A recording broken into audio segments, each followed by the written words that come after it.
Hello, everyone, and thanks again for tuning up to a new episode of Let's Talk About It podcast. My name is Dennis, and I'm thrilled to be with you today. Today, we have a very special guest, a very dear person to me personally. She's here to help us discuss a very big subject in our lives. It's a source of fulfillment as much of a source of frustration, anger, joy, and a lot more. And of course, I mean our careers and job choices. So, who is better to talk about career choices than a lawyer? So, our today's guest is none other than Lucia Perillo. She's my girlfriend. She's a lawyer for 5 years. Wow. She's been a lawyer for 5 years. I'm sure she will tell you what's her specialty and what she works in. But most importantly is that we're going to talk about work-life balance, red lights as opposed to mere obstacles, and a lot more. So we're going to dive right into it after the intro. Life is not easy. It is not. Don't try to make it that way. Life's not fair. It never was. It isn't now, and it won't That ever you be. can fail at what you don't want. So you might as well take a chance on doing It's what about you how love. hard you can get hit and keep moving forward. How much you can take. If you see it in your mind, you can hold it in your I want to hand. remind you to continue to dream and dream Let me big. tell you something, visualizing your goal and going after it makes it fun. You've got to have a purpose no matter what you do in life. Reggie Jackson struck out 2,600 times in his career, the most in the history of baseball. But you don't hear about the strikeouts. People remember the home runs. Fall forward. So, hello again and good evening to Lucia. So, Lucia, tell us a little bit about yourself. What do you do? Sure. Okay. First of all, thank you very much for inviting me. It's such an honor to be here. I love your podcast. I'm your fan number one. Nobody dares to say that there is a biggest fan than me because there is no one. Definitely. So for me, it's great to be here. So about me, as you will say, I'm a lawyer, but most important, I am a person first. So I am a woman. I am originally from Uruguay, Latin America, and I am right now living in Israel for 3 years already. I studied law in Uruguay, in my country, and right now I am working actually not as a lawyer, but as a compliance officer, which is related. And I work anyway here in Israel for like 3 years in a law firm. I must say that I have like a very stable path in my career. What else I can say? I'm 28 years old, immigrant, being happy in this country. Immigrant. Okay. So, just like you said, you have recently, not quite recently, but still recently relocated your life to a new country. Can you tell us a little bit about that, about the process? What motivated you to make this huge step and maybe your thoughts about it right now? Okay, first of all, I want to say that like I am a very relaxed person. I am not at all structured. I love freedom. I love to improvise. So I'm not the typical person who said, okay, I want to do this, do that, like do the typical checklist from society, like, okay, get a career, have a family, have a house, have a car. No, like I am literally a person who just flows in life. But actually, why I'm here, why I decided to come, it was because of traveling. Like I was in Uruguay and I must say, bored. So I decided, okay, after I finish my law degree, I want to travel.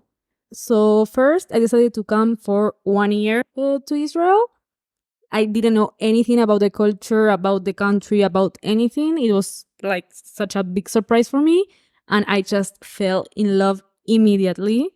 I understood that my life quality could be much better here, and I felt more happier here. So actually, that was why I made the choice.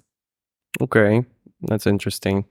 But I'm sure that while you were thinking about it, you had some, as any person, when he makes a choice, he has a list of pros and cons in his mind. So he definitely had some cons, some things that were kind of holding you back, maybe telling you don't do this, like family or friends. Your center of life is basically over there in Uruguay. So I'm sure it wasn't that easy to leave everything behind. Definitely. It was not easy at all. I remember I was super afraid before coming. Actually, I was like, I first traveled here for 1 year and then I came back to Uruguay. And before coming here, like for real, for ever, I was 8 months doing therapy actually, because I wanted this to be a process, like to really think about it, not just impulse to say, okay, I fucked up my life and I travel. No, it was like, okay, I want to make a decision and I will make it really, really like conscious, you know? I will process it every single week in therapy. And I remember I was talking to a friend and I was telling her, look, Maggie, if you are listening to this. So I told Maggie, I don't know really, like I will be making the right decision to just move to another country. And she told me, look, what's the worst thing that can happen? The worst thing that can happen is that you don't like it and you can just come back. And that really was like, it made totally sense for me. Like, okay, it's hard to make this decision. It's hard to leave my friends behind. It's hard to leave your comfort zone. Exactly. My family, my friends, like my safe place. But I say, okay, I will try it. And worst case, I can come back. So actually, unless your family just disgraces you and says you're not welcome. No, luckily I'm a very lucky person in that sense, because my family always support me in everything. Like in my life is my choice, is my freedom, and in that sense, my family always gave me the space to do whatever I wanted to do. So I'm lucky. That's important. Yeah, it's very important actually. Can you think of one significant lesson that you took from this change or process that you think every person should have in his life? The first lesson that I can think about is, please stop thinking that much. Like, life is so much easier than we think. We literally may not be living the life that we want because we are afraid, because we have like 1,000 doubts. Like, we are so afraid of something. And actually, I'm telling you, it's very simple. Like, literally, like, I think, of course, if I will be worried, I can think about 1,000 problems. The thing is, I don't think about them, and I actually have the life that I'm really happy about. And this is my biggest advice to everyone who is listening. If you want something, do it without thinking. Just shut down your thoughts and do it.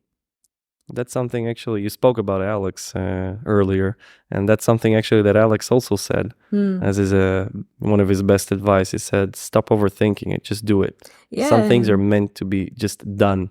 Yeah, I was talking also with a friend, with Kata. Like, this was our like main topic, I think, when we actually came here to Israel together. And before coming, we were saying like, okay, what happened is we don't make money. Like, that was the most scarier thing for us, because the worst scenario. Right, because without money, like, what can we do?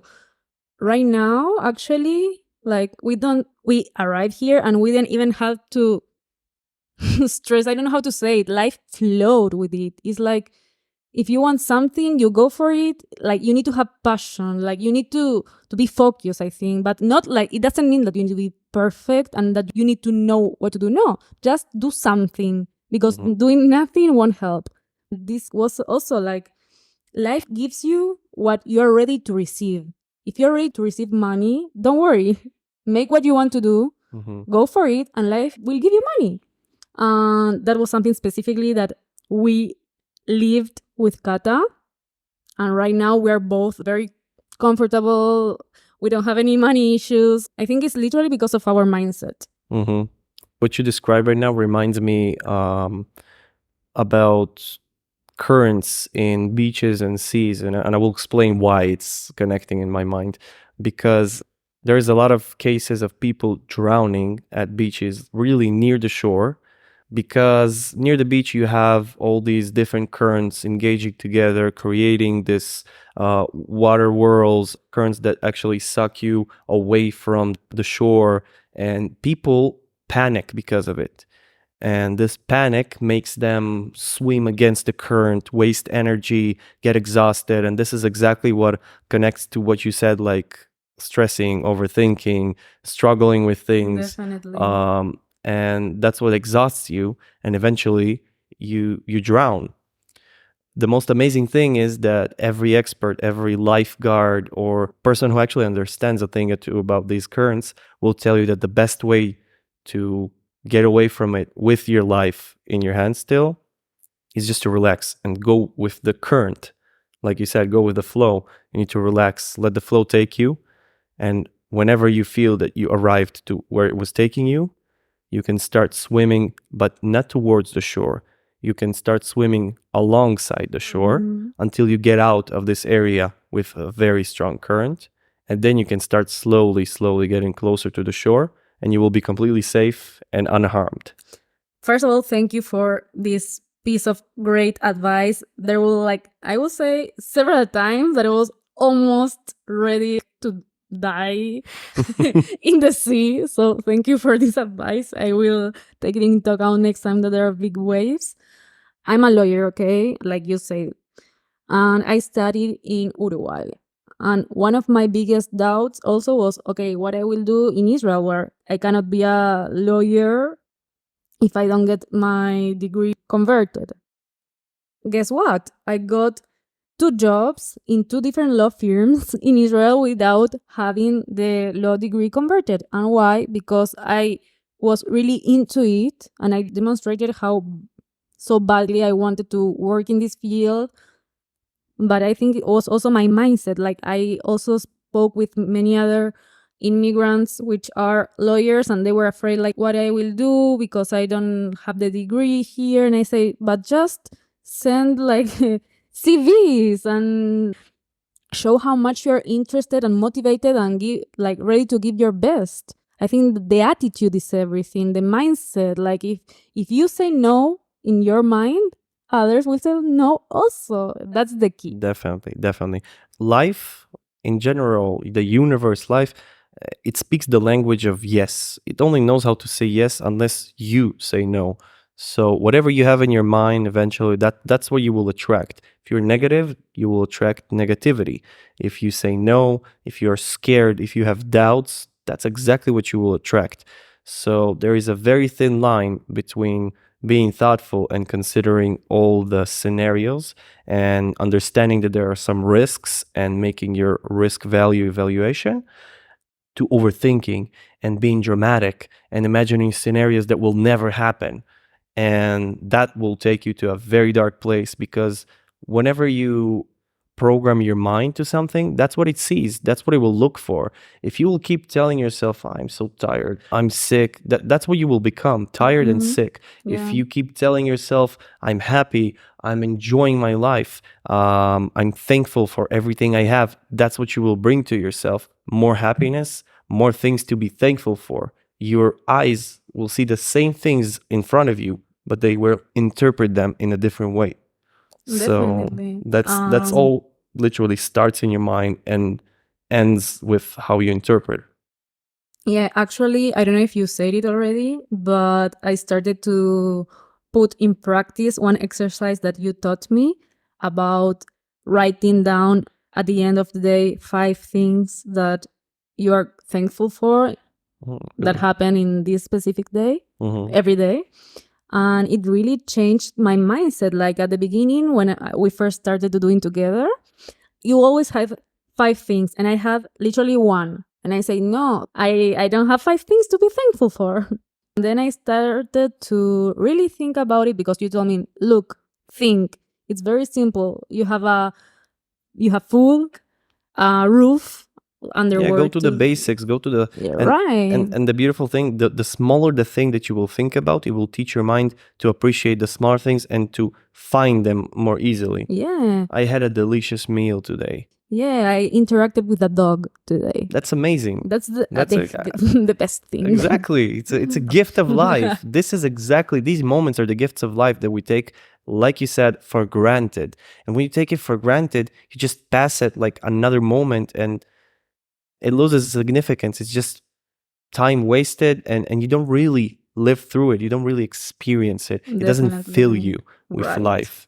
And that's the shame. That's why people walk around like zombies, hollow, and the only thing that they know about is where they late to right now. That's the only thing on their mind. Yeah. And it's sad that this is our world today, because somehow the technology and how we evolved brought us from a point of it was supposed to help us get closer and easier to connect and communicate with each other the further we are, but it made us a lot colder and a lot further today. So people, I think, are robots. Yeah, that's kind of fair to say. And they are robots living on an autopilot, trying to just maintain basic needs, and that's it. And that's sad. Definitely, yeah. That's the cycle that you need to break, in my opinion. Yeah. To be more conscious Yeah. and appreciate every single Exactly. thing. So, can you share one major challenge that you needed to overcome in the last 3 years? So you may think, okay, the biggest challenge was learning the language. No. You may think about getting a job. As I already explained before, this was not the biggest challenge at all. Of course, those things that I'm mentioning are challenging, but there are something even bigger than that. And I can say that definitely making friends. I don't think people realize how important it is to have a very solid group of friends. And I'm not saying that you need to have 1,000 friends, but at least a couple of people that you can really feel comfortable with and you can rely on them and you can feel like family, the family that you choose. When we are like in our circle, our entire life, it's easy and we actually take it for granted. Okay, this is the friends that I made. We don't realize how difficult it is actually to make new friends, especially in As you another grow up. country. I remember when we were child, it was so easy back then. It was just, hey, do you want to be my friend? And you just play together very easily. That's and so right true. now, first of all, we don't share anymore a very specific, like, I don't know, activity like school, or when we are older, of course, the university, or like very specific circles, spaces that you can relate to people. So it's a huge challenge to actually say, okay, from where I start, how do I connect with people, where I search for people, because you can also meet And that's the overthinking coming in. right, but you can also meet a lot of people, but you don't necessarily connect with them. True, but that's the difference between us as grown-ups and us as children. When we were children, we didn't care about that. We True, want to actually. enjoy our life. We have an interesting person that came on right now, and we want to try to interact with him. We just try. Sure, there are some shy kids that don't do it like the same, but still, kids are a lot more open, a lot more easy, less overthinking, Yeah, we because should learn from them. yeah, like it connects a lot of things together. First of them is ignorance is a bliss, It's really like this, because the older, the wiser, the more knowledge, education, and experience we have, the more terrified are we from the consequences of interacting with another human being. And what's the worst thing that will happen? So you won't like each other. Wow. There are 8 billion people in this world. I don't think literally anybody will care about that. So Yeah, we overthink, we stress, that's and true. I heard actually a TED Talk about it that speaks exactly about this, comparing how easy it was to make friends when we were children and as we grow older. And they actually broke it to literal reasons. They showed that the younger we are, the more effect has the proximity as a reason of making relationships. Because when you're young, your friends either are your neighbors or the kids that you have at school or class. Right. So proximity, who is close to you. Mm-hmm. Then you grow up a little, you go to school, and then you have your extra or after school activities. Then your circle a little bit grows, but it's still proximity. It's still the people that are around you and they're close to where you live. Afterwards, when you already grow up and you leave the area where you lived and you study with your parents, if it's for college, if it's, I don't know, you enlisted to the army, it doesn't matter. But you break the circle a little, you widen it, and you connect with people all of a sudden that are from all over the country or from different places, even in the world, if you choose to study abroad. And then it breaks because after that, we pass to a very mundane routine of Very limited. job. Yeah, very limited job, home, job, home. And we kind of lose this childish view of life, to see it as a sort of a game, to find excitement, to find something that fulfills us. Instead, we just try to, like make ends meet. And that's what we need to break. That's what we need to learn again, to view the world through child's eyes, because that will make the biggest change for you. Yeah, and I also heard someone speaking about it. Once again, much more simpler than we think it is. We always complicate everything in our minds. Definitely. She told, like, literally, she was this girl that was struggling also to make friends as an adult. She just said, look, this happened to me, and since this happened to me, I can't believe it, how I did this before. And actually, she said, I just met someone. I didn't know if we were going to be great friends or whatever, but I just like her. I like this person. I laughed, and I really thought that, okay, we can hang out. The only thing she needed to do is to say this. Hey, I really like you. I think we get along well. Would you like to keep hanging out together? Being friends, actually, is as simple as asking, as saying it. Like, we don't need to overthink it. Okay, like, No, people prefer today to send a Facebook friend request. no, I think that's old-fashioned, actually. Amor. Really? Yes. Well, so I'm old-fashioned. Well, I will say Instagram, that's why. Instagram. Well, yeah, it's the same. Follow or friend request, it's exactly the same. Yeah, in but my that's opinion. actually very virtual, which is also true. There are a lot of virtual friends, but I think the most valued one maybe are the ones that are in Yeah, real definitely, life. definitely. This whole conversation reminded me, did you know what is the longest and oldest study that is conducted and just finished not long ago? No. It was Please. conducted by Harvard Mm-hmm. University, and it took 90 years. Over this time, they followed a group of, if I remember correctly, over 1,000 individuals, that they followed them as they grew up.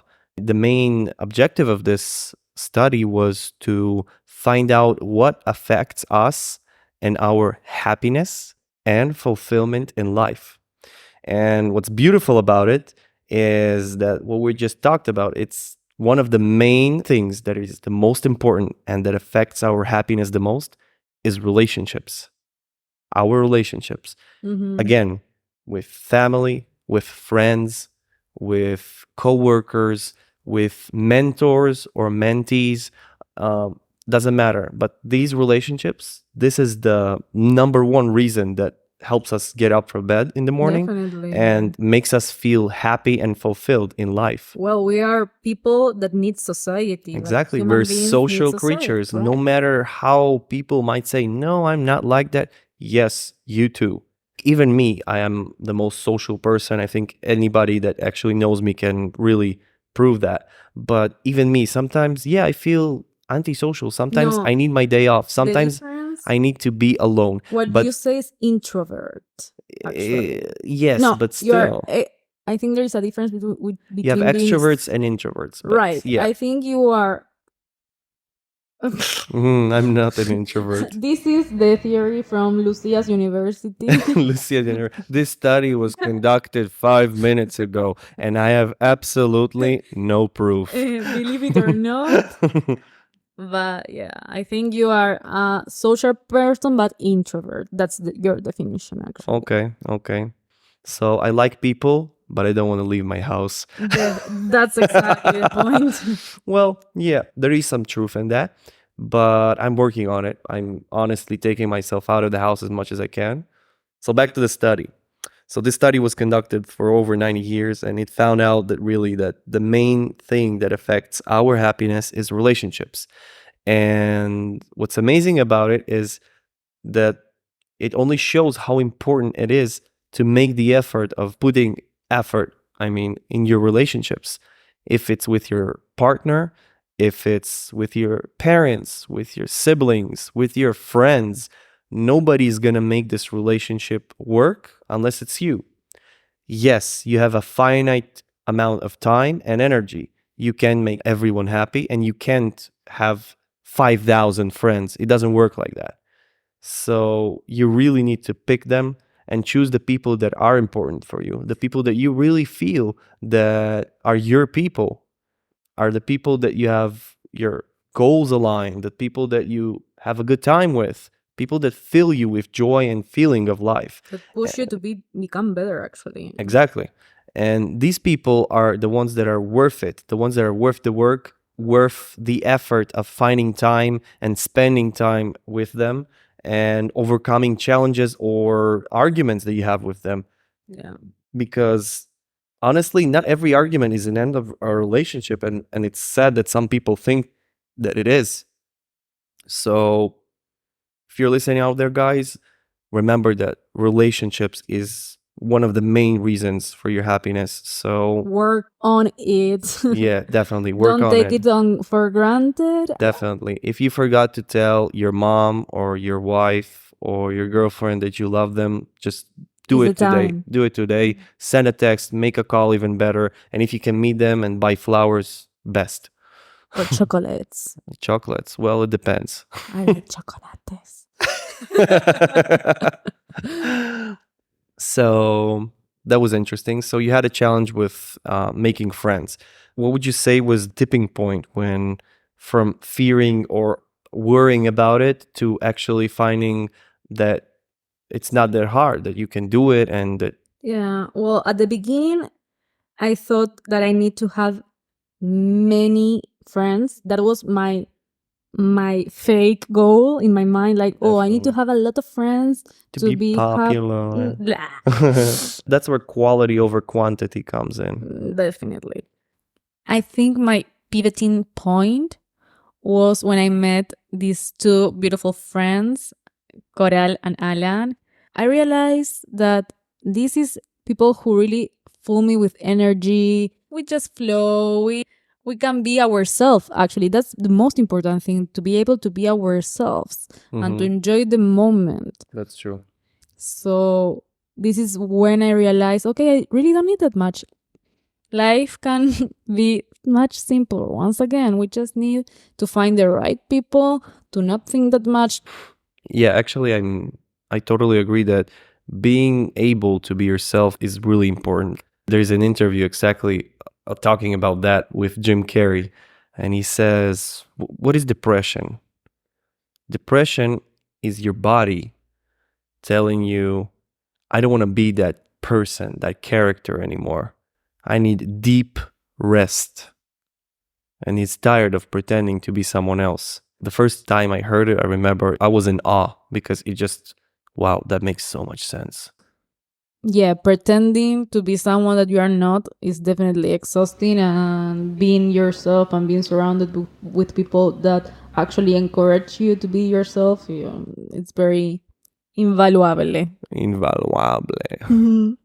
The chance to actually be yourself, feel comfortable with who you are and with the people around you, knowing that you're not being judged. And even if so, like saying fuck it, that's a superpower. People who have the superpower to say that I don't care what people think, these are real heroes. They really do what they believe in, and They're they don't care happy, about I others. think. Yeah, they are happy. Yeah, And they that's are the chasing key. their dreams, and they are a real kid that just never grows up. And that's the goal, in my opinion, to stay a kid. If I could, and that's what I usually try to do. I try to stay the kid. I try to feed and keep the kid inside me alive. Makes sense. Makes a lot of sense. So we talked about your change in your life, and we still didn't touch really your career. You had recently a change of career, a change of workplace, pretty big one. You moved to a big company.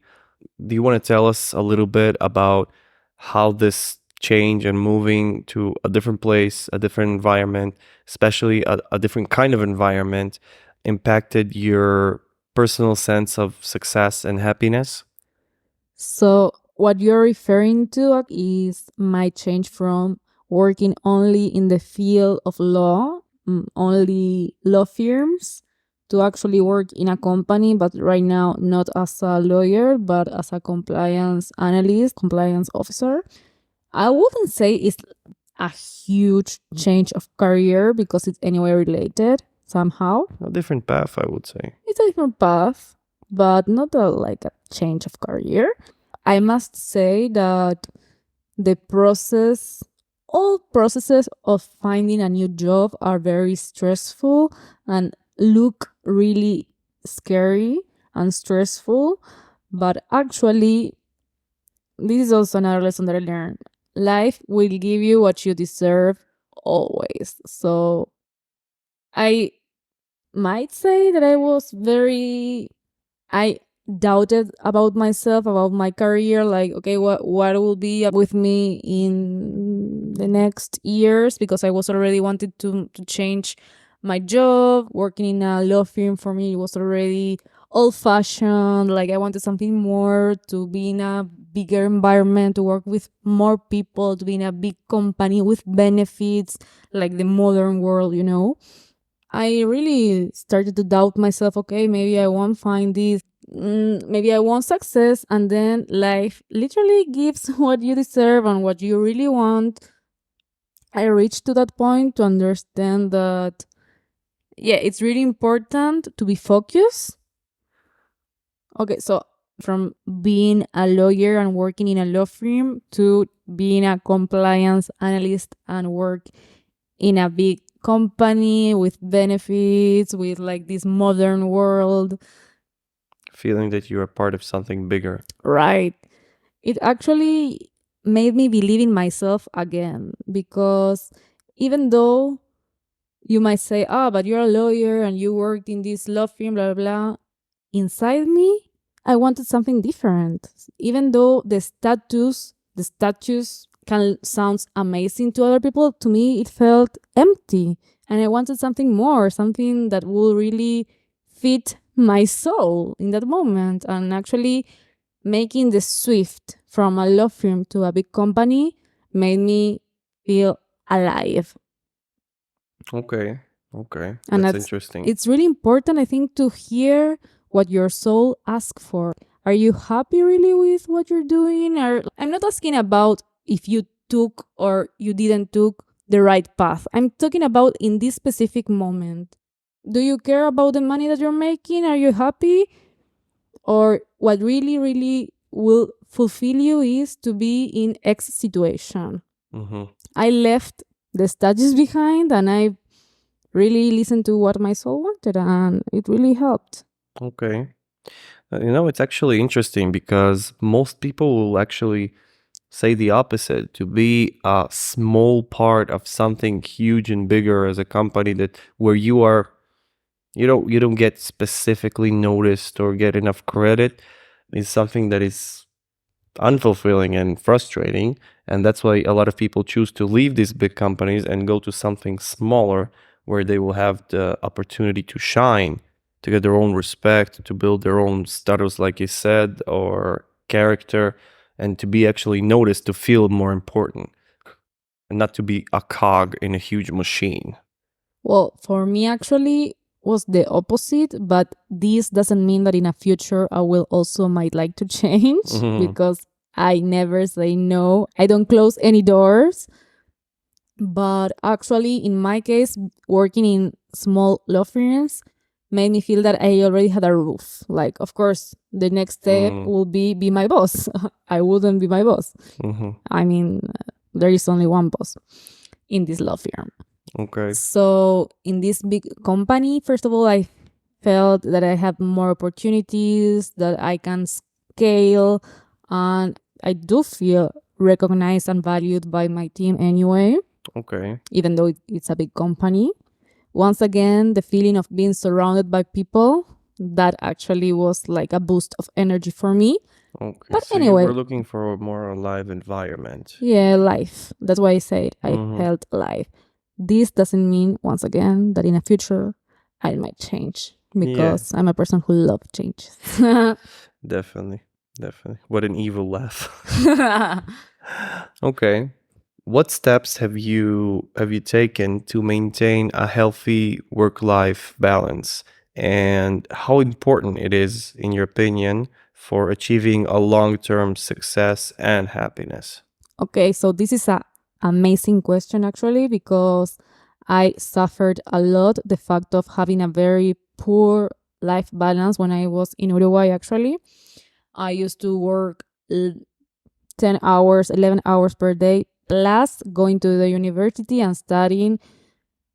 I cannot even say how many hours. Like, my day was divided in working and studying forever long hours. So it was like this for 2 years until at certain point I realized that in the company that I was working in, they really didn't give a fuck if I was working 12 hours or 8. They wanted me to work 12 hours. But do you think this was recognized? No, No. definitely no. So I understood my life, it's now. And I am the owner of my life, and nobody will appreciate my time as much as I do. Exactly. Even if I stay 12 hours every day, tomorrow they can fire me. Why? Because they want to reduce for Costs, budgets. whatever. Yeah. Who will give me my days back? Who will No give me one. my youth, my friends, my celebrations? The same thing we spoke about Activities. that is most important, your relationships. Exactly. So then I am actually really thankful that I realized this at the very beginning of my career, and that I didn't waste 20 years giving everything for a company that really didn't care. Nowadays, I set very clear boundaries with myself. I have a contract. I have these hours. I will do my best to work these hours. I am very responsible, and I will always give the excellent results. Not good result or the best, excellent. But whenever it finish my time, I will go home and I will be with my loved ones. I will actually have life, because I won't live for working. I will work to live. And also something very important that I understood, that actually I incorporated in the last year, doing exercise. I was a person that never in my life did any kind of exercise before. Physical exercise I'm speaking about. And I realized how important it is to also maintain the life balance, because sometimes I work and I have a very bad day and I'm like in my mind sticking with it, and my thoughts doesn't stop thinking about that.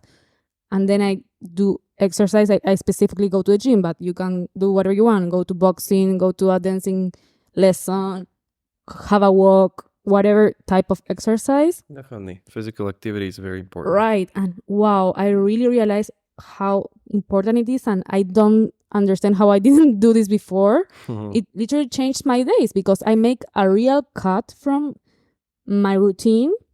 I only can stop working when I am working out. It's like a meditation.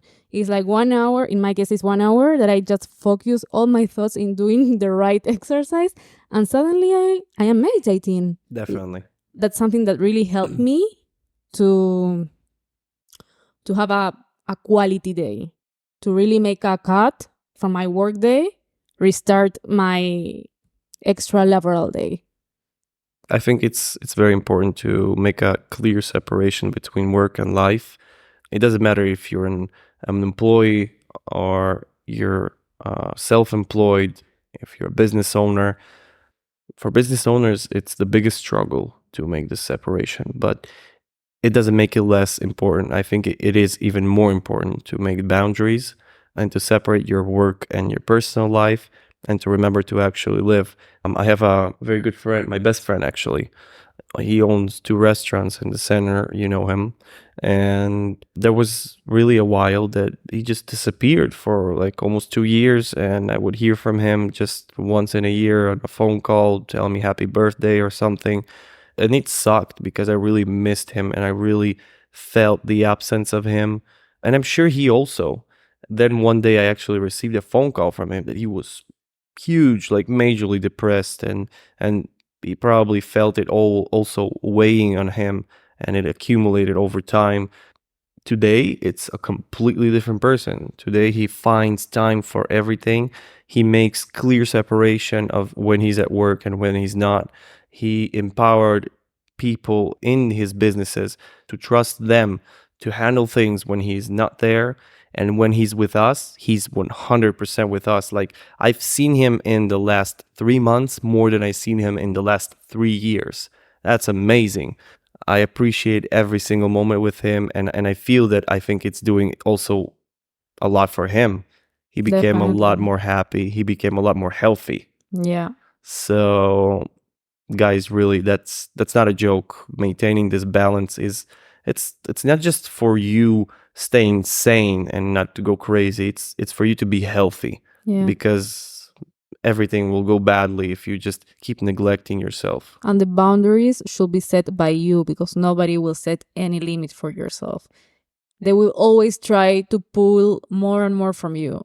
You are the only one who can say, no, this is my time, it's valuable, this is my life, it's the best that I have.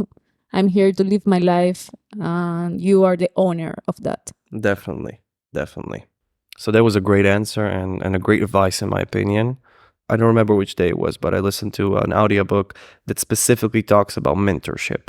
And it says that mentorship is one of the key, one of the cheat codes that we have in life, a way of kind of cutting the path to where we need to go, to where we want to get in a goal. And it makes us also a lot more enthusiastic about our goal. We move and develop quicker. And in general, it's like you said, tell me who your friends are and I'll tell you who you are. Like, it's basically the same thing. The circle of people that are around you will determine if you will succeed or fail. Because if the people around you, the worst example, like all they do is take drugs and play video games, obviously they're not gonna get anywhere and you will have a struggle getting somewhere and breaking out of that circle. But if your friends are business owners, entrepreneurs, people who actually do something with their life, you will get inspired. It's impossible not to. And you will also do something with your life. The best way to say it is how Denzel Washington said it. He said, if you hang around enough time in the barber shop, eventually you're gonna get a haircut from them. No, it's really important to have someone to guide you, Yeah. to inspire you. And it's also important to mentor also. Mhm. Even if you are not a leader, even if not, it says that it's very important to nurture and practice this sense in you. Find someone who struggles, find someone who needs your help. Do good. This is the good that you can spread around the world. Help lift someone and be sure that somebody will help you. It's always like that. Yeah, and also it's like a way of practicing becoming better yourself, you know? Exactly. It's Because- fulfilling for you. You're doing Yeah. something good, and it's inevitable to actually grow as a person yourself. Exactly. Because it's teaching a lot. Definitely. In your experience, how do you differentiate between a temporary setback or an obstacle and a sign that it's time to totally reevaluate your route and approach or goals and in your career? So I think whenever there is something uncomfortable, but at the end it's a challenge, then this is not a crisis. It's just an obstacle that actually will help you to grow. All challenges in life, which are difficult, of course, are not bad. The opposite. They will make you better. They're an and- opportunity to grow. Exactly. So I think to understand what is this is just something that is difficult, of course, but it doesn't take your stability. You're stable, but only worried or stressed. Define stable. meaning you can sleep at night, meaning you are conscious of who you are. The point that it's not only a difficulty, but it's already a state when you really are lost, when you feel like an emptiness inside you, when you don't know where you're going, how. That's the opposite of being stable, in my opinion. Okay. And what if a person is, do you agree with me that each person grows and develops along as time passes on? So if a person right now can't deal with a certain challenge, this challenge drives him crazy, he doesn't have his mental peace, he gets nervous and whatever, because he's in this point in life, and this is how he deals with these situations. So just because right now he's not equipped to deal with it, it means that he needs to move on. I think it depends on how long this challenge or difficulty is being a routine, a part of this person's life. I mean, one thing is okay, this is for a certain period of time and you understand it, perfect. But once this small, or what it seemed to be small difficulty, it's already becoming a part of your life that it seems to doesn't have any ending, it develops to be the problem of your life after a long period of time, then it becomes a crisis. I would probably define the difference in an obstacle or a challenge would be something that is more technical. It's just about pulling up your pants and saying, I'm ready to do the work. And there it's solely up to you, because there are some challenges that will require you to develop new skills, to learn new skills, to get some help, to get advice, take some extra lessons in something. It's normal, but it's solely up to you if you are prepared to put in this work. In opposite to problems that require something that is beyond technical, something that literally troubles you. If you're nervous constantly because you're worried about your performance, if you are feeling bad because your environment is toxic and you have toxic colleagues or toxic leadership and management, these are the things that I would say are red flags that would mean, okay, I need to reevaluate, because not everything is worth going through in any cost. But what do you mean technical? Because, for example, in my opinion, technical means, yeah, there's a problem, there is a solution. When you have a problem that kind of doesn't have a solution, and usually it involves something that is not technical. But actually, this is my point. A challenge can become a problem and a crisis. For example, right now, I cannot find a job. I don't work. This is a challenge for me. Is this your way to tell me that you are unemployed? Yes. I knew it. You were pretending to work all day. Definitely. Anyway, so this is a challenge, finding a job. But this difficulty can become a real crisis if this persists in time and you really get in a very dark place where you cannot get out of it, and it's like several months for years, and it can happen, and this challenge became a problem. What advice would you give someone who is feeling frustrated with their own career journey, or struggling to trust the process and stay committed to the goals? First, I will recommend to be patient. I will make you think about this question. Why did you choose this career? Because you liked it, because you were interested in, or to fulfill the expectations of somebody else? Secondly, be patient. If you chose it because it was your choice, genuinely, you wanted, you liked it, you were interested, trust the process. I am an ambassador of studying and to finish what you start, and like to be disciplined and discipline is definitely start and finish something, and then if you don't like it, you can start over again. Like, you have 1,000 opportunities, but at least finish with something. That's true. There's a saying, motivation is what makes you start something, but discipline is what will make you end. Definitely, that's the key. Actually, if you think that you will be every single day motivated and happy about something, it's bullshit. It will never happen. You just need to be disciplined. Are you familiar with the concept of ikigai? No, I have no idea. What is that? Well, ikigai is a Japanese concept, like many Japanese ideas that I think have a beautiful way of viewing things in life. Um, it seeks to put your career or job choice, it doesn't matter how you call it, but to put it in a place where it will fit like a puzzle. And instead of feeling like you are wasting your time on just bringing money home to pay bills, it actually seeks meaning, fulfillment, and actually happiness from the job of your choice, because obviously your job is something you're going to spend a very big and significant part of your day. So it's kind of big. I think that people should treat it in an according way and treat it responsibly and actually make the right choices, because it will affect their lives, obviously.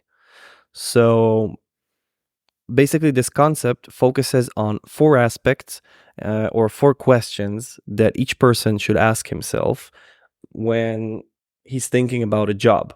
If your job can fit in at least three of these categories or answer three of these questions, you're good. But if you can find one that answers all four, it's amazing. This is the job of your life, and you should go ahead and just take it with both hands and invest yourself in it. Okay.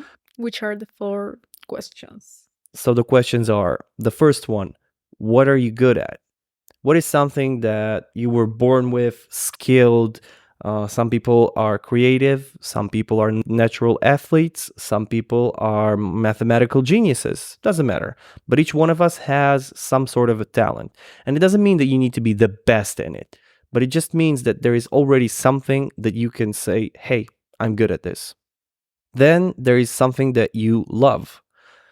Each one of us is attracted to different things. We have different interests. We're different people. So you need to find something that you will actually enjoy doing.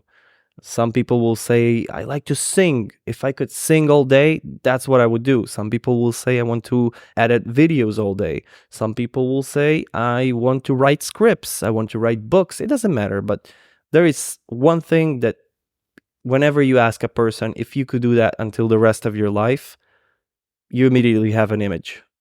Even if it's your hobby and you don't think you can get paid for it, it doesn't matter, but something is there. Mm-hmm. The third one is, what do you think the world lacks or needs, or something that will make the world a better place that you think that you can offer? The fourth one is, what do you think people are prepared to pay for that you can offer as a service, as a product? These are the four aspects. Like I said, you find a job that fits three, great. But if you find, this is the unicorn, the dream is to find this job that fits all four perfectly. Ideally, this will be your job of choice that will bring you the most meaning, fulfillment, and happiness, that you will do what you love and you will never work a day in your life, you know? Yeah. That's exactly the feeling that you will have. So I think that it's beautiful. It's very and- interesting, actually. Yeah, definitely. And it's a very simple concept that I wish I could have heard about before to think about it, Definitely. you know? Definitely. Japanese people, I think, have a very beautiful way of viewing life. They like to simplify it, yet organize it in a way that will be, I think, understandable to everyone. You're right. When I heard it first about Ikigai and explanation about how exactly it works and what exactly it means, I immediately started analyzing my current job, my previous jobs, and I immediately understood that there was a problem from the beginning, that if I knew it, I might have avoided it. Mm-hmm. I'm not sorry for any job experience or career experience that I have, because I think it brought me to where I am today. But I still believe that I could be a little bit more direct, a little bit more guided, and knowing what to look for, you know? For example? For example, when I used to work in the dining industry, if it's restaurants, cafes, bars, nightclubs even, doesn't matter. I used to work in this industry and then even be a manager and manage some businesses in that industry. So I always enjoyed it. It was always something that I was good at because it was involving people. And as long as the job involves people, I will always have a place in my heart for it because I love working with people. And when I'm working with people, I tend to actually do my best and excel in it. Plus, I had the chance to be a leader, to be a manager. So that was the biggest benefit, I think. So in that sense, I think I really enjoyed it. But when it came down to think, okay, that's something I'm good at, it's kind of something that I like. And it answers the question that, okay, that's something that somebody's prepared to pay me for my time doing it. But I still didn't find that how it answers the question what the world needs or lacks or whatever that this job gives, because I don't think that the world lacks anything in the sense of food or entertainment, like in nightclubs or whatever. You have a whole bunch of these places all over the world, so it doesn't lack it for sure. Okay. That's maybe the biggest sense that I was missing, like the meaning, the fulfillment for my job. Plus the long hours, because if you wanted to make a normal salary, you just had to work long hours. You didn't really have a choice. I think nobody's happy working long hours. So. Definitely. So yeah, it answered kind of almost 3 of the questions and aspects that Ikigai discusses, but ideally it wasn't for me. Like I was burned out quickly and started to get bored by the routine of each job as I learned it well enough to turn it into like a chore. Like it was automatic. I had no more initiative or anything special that I did there, you know? Mhm. So for me, that's the biggest thing it was lacking. Okay. But today, if I think about it, it's probably because I didn't have the chance to affect or change somebody's lives, which is Right. kind of important to me. Like if I'm already That's what working, the world Exactly. needs actually to Yeah, change. Like exactly. That's what I think. I think the world really lacks good leadership and people that will set a positive example, a good example, especially since before this technology that we have today came forward and before the Industrial Revolution, we had, like, it was a very hard time to find your way on a stage in front of people where you can influence them, set an example as a leader, as a public figure. It's usually involved politics, or you were some sort of a star. If it's movies, if it's a singer, it doesn't matter. But you were famous for something that you already did. And that made it like very hard for people to find their way to these stages and to have this exposure. And it with was only for a few people. Yeah, exactly. A handful of people could do that all over the world. And today, with where we're at with technology, at one side, you can see it as an opportunity because it became a lot easier to gain influence, to gain exposure and followers, if you will call it in today's terms, and to become an influencer. Mm-hmm. So that's maybe a good thing that it became easier, and there's a lot of possibilities with that. But then again, I think it also lowered the bar, the quality of people that actually pass it and get this stage and get to speak their mind publicly and influence other people, set a bad example. These people usually are not educated, I think, is the least of the problem. I think that they are ignorant. I think that they can set a terrible example in the sense of how to treat people, the sense of what values that they set and believe in.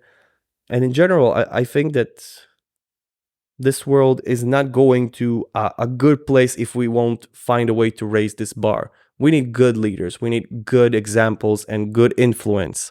And I think what you're trying to say, because I think you're being too generic, is that maybe there are influencers. Not all of them are bad, or I didn't say all of them. but some of them which can be great influencers anyway and have the big majority. capacity to influence people. Maybe they are some of them, not all of them, and not usually. People is lacking responsibilities. Some Lacking a nowadays, lot of things. Responsibility is one of them. Yes, definitely. yeah, but that's the point of being good influencer or the bad influencer nowadays. I think it's if they are responsible by doing a good If they're setting a good irresponsible. example or not, if they're doing something positive or something negative, if they are encouraging people to do something good or something bad. That's it. It all comes down to that. So, in my opinion, the biggest, like a large majority of influencers, is exactly on the opposite side of it. I And don't and it think the and majority. I definitely think that the majority. And you really need to look and handpick those who actually do the opposite. And I'm not saying that there isn't. There is a lot of them that do actually good. But still, for each influencer that does some good, there is 10 out there that make idiotic jokes or pranks or whatever. They just set a terrible example.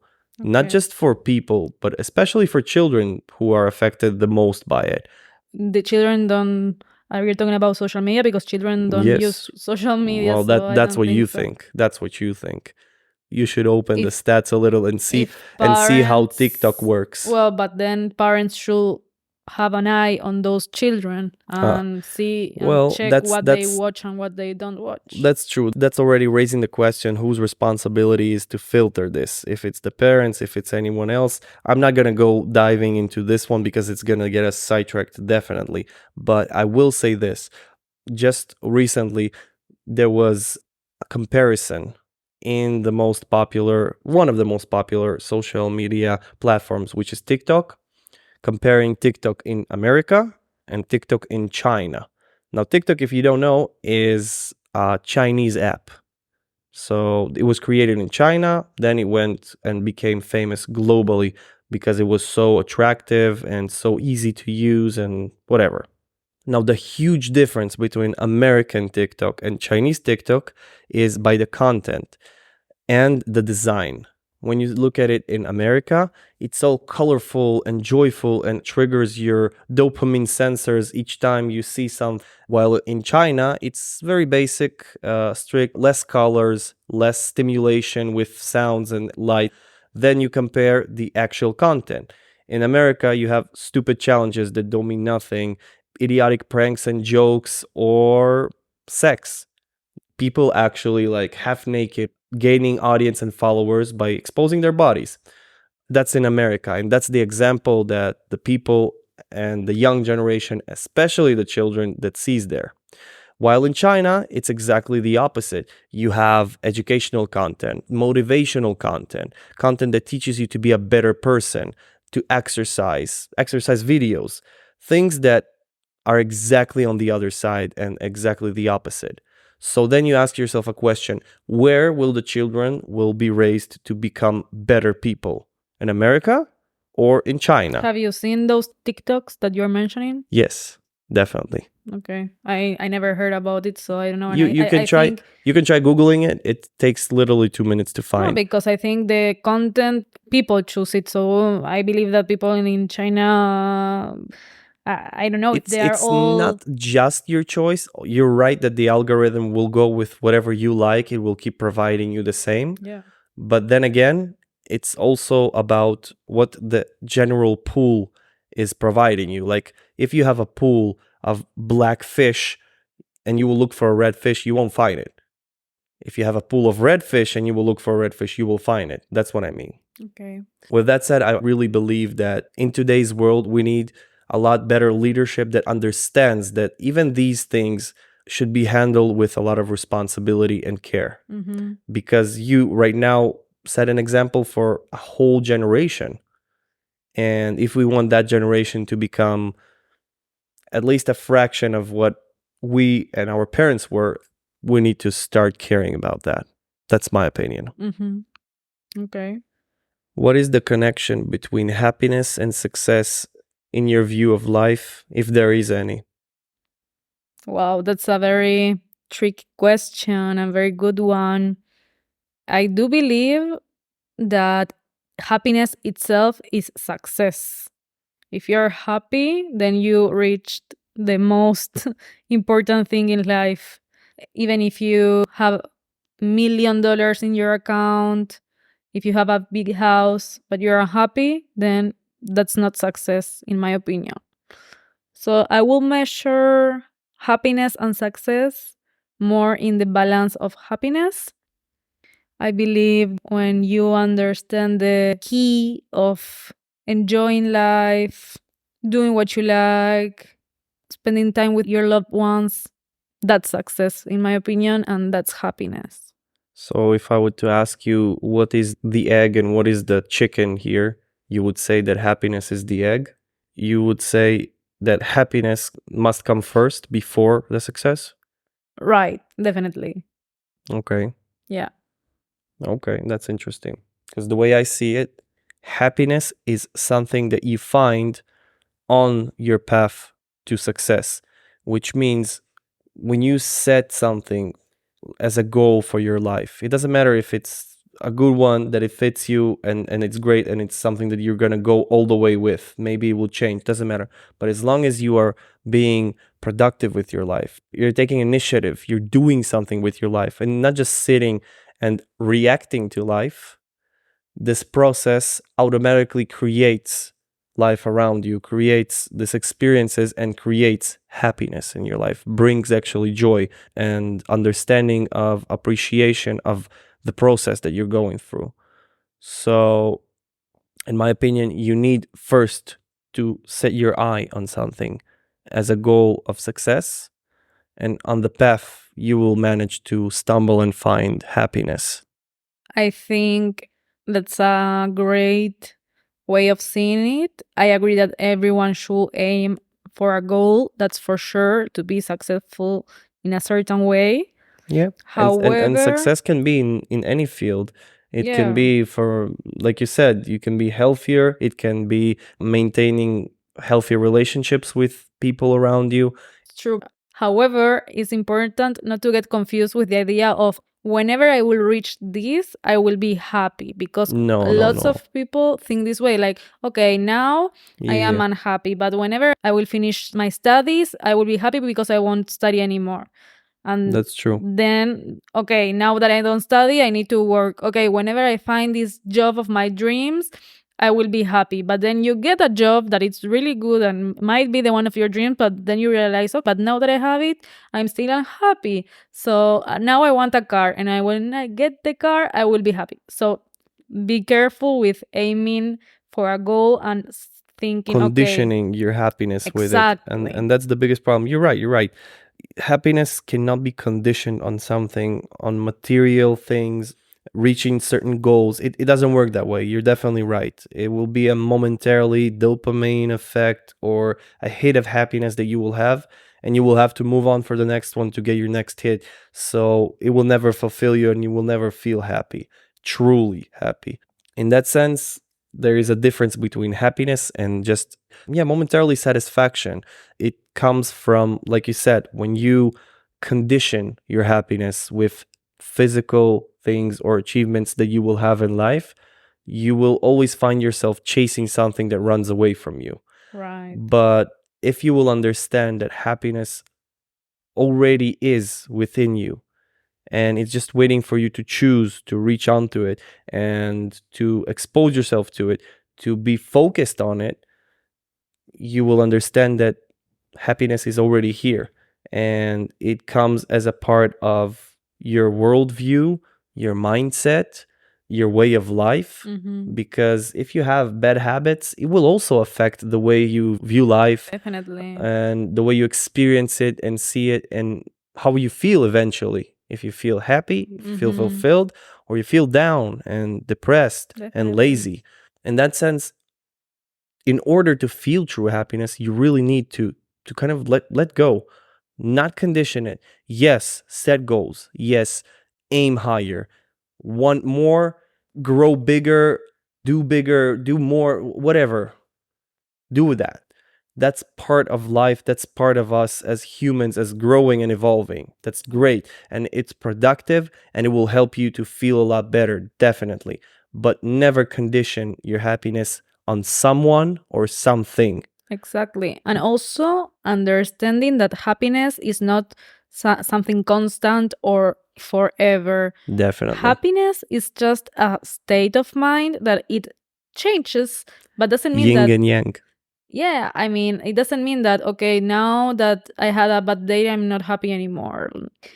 I understood that I was happy whenever I let the happiness be a path, which I was going through. It was a process, it had up and downs. Exactly. And I understood, okay, most of the time I am happy, not because of a bad moment. I can define myself as an unhappy person. So also this is very important to keep in mind, and also to work on happiness is important. It's not just something that, okay, True. I will have all these things, like we say, life will be perfect, supposedly, and I will be happy. No, I will work on it in the sense that I will wake up, instead of complaining, instead of having a negative thought, I will shut down those negative thoughts, and I will be grateful for waking up, for having a delicious meal, for the sun being up, for cuddling with my cat. And these moments actually bring happiness.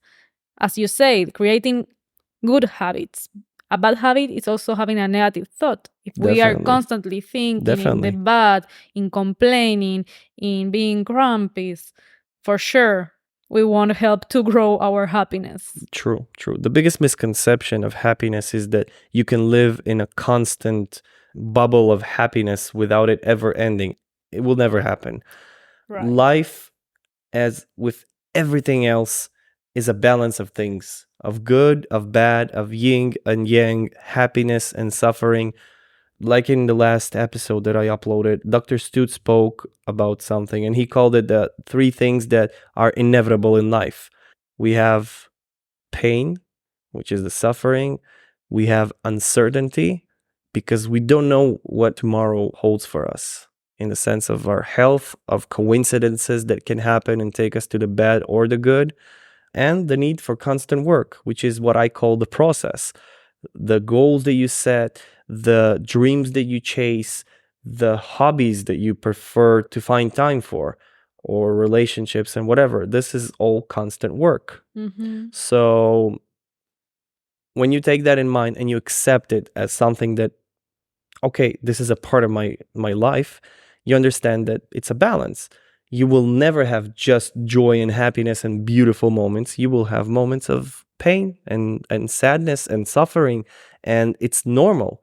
It's normal as long as you don't dwell on them and let them turn you into a villain. About that, I want to tell you something which is beautiful in my opinion, but Tell me, we'll get back to the villain thing. So the beauty is to treat everything as a balance, to understand that every up has a down, and the down is located there for you to appreciate the up even more, for you to know that there is an up. If we were just in happiness all the time, it will be a straight line, and it doesn't matter where you draw it. If you draw it down, up, in the middle, it's still a line, so you don't feel it. You just grow to get used to it, and it will become your regular thing, and you won't get excited from it. You won't actually feel it anymore. So that's why our life is kind of a roller coaster, and you need to accept that in order to actually stay sane and really enjoy life. Exactly. And enjoy the ride. So about the villain thing, I saw an interview with one of the most famous comic book writer that invented countless heroes and villains.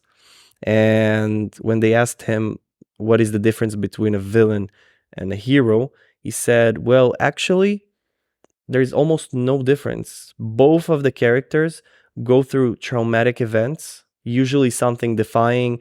Either they get hurt, or they lose somebody they love, or life treats them very unfairly, delivering an enormous amount of pain. The difference is where they take this traumatic experience to.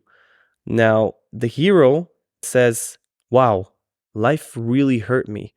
Now I'm gonna make sure that I do my best so it won't hurt anyone else in the same way or at all. While the villain, he takes this experience and says, wow, life really hurt me. Now I'm gonna punish everyone for that. And That's the difference between villains and heroes, where you take it, you know? Right. So you can have a Your horrible attitude. experience. Yes, your attitude, exactly. Your attitude, your decision.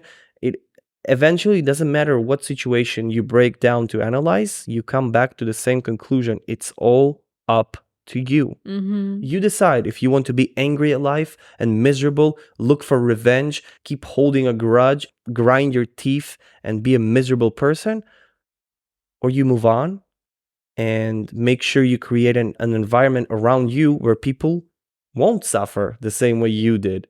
Become the hero. That's the bottom line here, in my opinion. That's beautiful. I love it. Become the hero. That's what I believe. So if you guys out there are listening, if there is anything that I would like you to take from this episode, or in my podcast in general, is become the hero, guys. Make the choice every day. Become the hero, not the villain. That's great. Thank you for your words. So to summarize this amazing episode that was really interesting, there is a comparison of two very famous quotes that I'm sure you heard both of them, but I would like to hear your thoughts about them, which one you feel more connected to, and what do you think about them in general? Okay. So the first one is, choose a job you love and you will never have to work a day in your life, which I already told you. Right. And the second one is, I don't live to work. I work to live. I definitely feel more connected with the second one, with I don't live to work, but I work to live, because I do believe what we were speaking also in this episode about the balance. Life is right now. I work with a Chinese woman. I love interacting with her and understanding her culture and her mindset. And I also love to tell her how important it is to realize that the long hours that she's working in the office, and the holidays that she doesn't take, the trips that she misses with her family, even the time, like instead of going at, I don't know, 6 to her place and to play with her kids or to be with them in an important event, she's just staying at the office extra hours just because of her decision. Like, it's not that she needs to do it. She listens to me. I see her eyes, the way like she's analyzing everything what I'm saying. When there was a survey that they conducted, I don't remember in which hospital, but they came to people that were in hospital bed, that they knew that they were going close to the end. And they asked them what was their biggest regret in life. It was never the answer of I didn't work enough or I didn't do enough chores. I wasn't enough on my phone and Instagram. It was always I didn't spend enough time with the people I love. Exactly. I didn't care enough about relationships. And it comes back to the study that I told you that was conducted in Harvard University, that one of the biggest influences on our happiness is the relationships that we have in our lives. So obviously, if you spend most of your time and energy, because let's remember, we're not robots. We have a finite amount of energy and time, not just in our days, in our lives. So if we waste most of them on our jobs, that yes, it can bring us fulfillment in one aspect, but it's just one, a very small one. No money in a bank account will fulfill the empty feeling if you don't have any relationships or love or connections in your life. So with that in mind, I would like to wrap up this beautiful episode, in my opinion, that I think is full of a lot of great things to think about. I would like to thank you for your time. Thank you for inviting me. It was a great pleasure again to be with you. I enjoy listening to you every single episode. I am your biggest fan, as I told you before. And I love your She's voice. sitting here also. she's singing here with the pom-poms, Yeah, like a cheerleader. Exactly. So thank you very much. I Thank feel you. honored. Thank you. Really, I feel that we spoke about a great subject, and I think that there is a lot of value to gain from this episode. I would like to sum up a little bit what we talked about. Of course. So we talked about how careers can be a big part of our lives, how we can spend a lot of time in our working place, but yet we need to keep in mind that we should maintain a balance and a priority level and prioritize obviously what is important in life. What's important is not how many hours you did at work. What's important is your relationships, your loved ones, and the time and the effort that you spend on being with them. So that's the only thing that you will eventually regret when you will be on your deathbed. So keep that in mind, guys. And as much as you want to strive to become successful in your own world or make that million, it doesn't matter. Work hard, but remember to take your breaks. Remember to spend time with your family and loved ones. That's number one that I want you to take away from this episode. Number two is remember that everything in our lives is basically our choice, obviously. Remember that everything is a balance. Don't become a happiness junkie, because when you chase it, it will run away. Understand that life is a roller coaster. It has ups and it has downs. Find how you will create the best attitude towards this process, towards this path and journey of life, and how you, with your positivity and your worldview, will choose to see the good that you have, the process that is taking you to a better place, the people around you that spend time with you and believe in you. This is the beautiful things in life. These are the small moments that you can sometimes latch on about how you enjoyed really tonight's sleep because you were sleeping next to the person you love, how you woke up and you cuddled with your cat before you got up and started your day, how you ate a delicious meal today that really tingled your senses, you know? These little things are what will build up this feeling of happiness and fulfillment of your day-to-day life. Last but not least, remember that everything is a choice. So how we react and what we do with our lives is our choice. If you have a choice to take a negative experience, a traumatic experience, and you can take it to the worst place and become the villain, or you can take it to the best place and become the hero. So be the hero of your story. Be the hero for others. Create an environment where what happened to you will not happen to others. And trust me that if each and every one of us does this little thing, this world is going to be a hell of a better place. So this was Let's Talk About It podcast. My name is Dennis. We had today a very special guest, my girlfriend, Lucia, who helped us to go through this delicate but very important subject. Thank you for your time, guys. Peace out and goodbye.